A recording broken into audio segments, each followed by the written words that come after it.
Mina ngizalwa uMabhunu and I was the second child, but I don't know the first one because ushone before. That's why bathi ngududuzile ngoba ngibaduduza abashonelwe indodakazi yabo.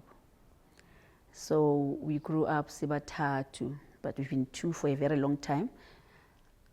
It's a very short time. Mina ngikhumbula baba mangasi actor. I don't know anything ngasi actor because it was not films then, but it was stage. Abu Sikalo with Gibson Kent.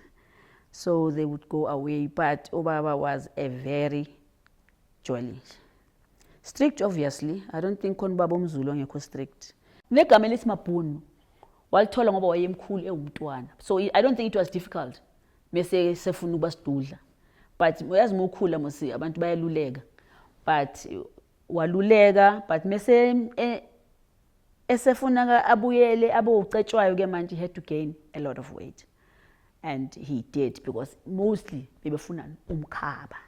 And he couldn't lose that mkhaba. He couldn't lose umkhaba. And I think mhlawumbe into ukuthi bamkhethela nokuthi intshebe vele unayo. And umuntu beyishiya beyithanda intshebe yakhe. Abantu abaningi bayashefa bayisusa. Kodwa ubaba engayisusa intshebe. Bengikhumbula mesikhula phela ubaba bethanda ukuqabula. Awuthi baba qabula. Le ntshebe le ihlabe la. Yeah. And what I loved about my dad, abantu angabazi, he will act it, man. Oh, kunjani Mabhunu? Avela ubaba athi, "Ha, ngagcina nini?" Mina kusuka lapha athi angimazi nokuthi ubani. But he will never make this person feel angwazi. He will just, hey, ndoda, kunini ngagcina? Axoxa ubaba kube ngathi uyamazi kanti akamkhumbuli. But that made people happy. He was not a snob.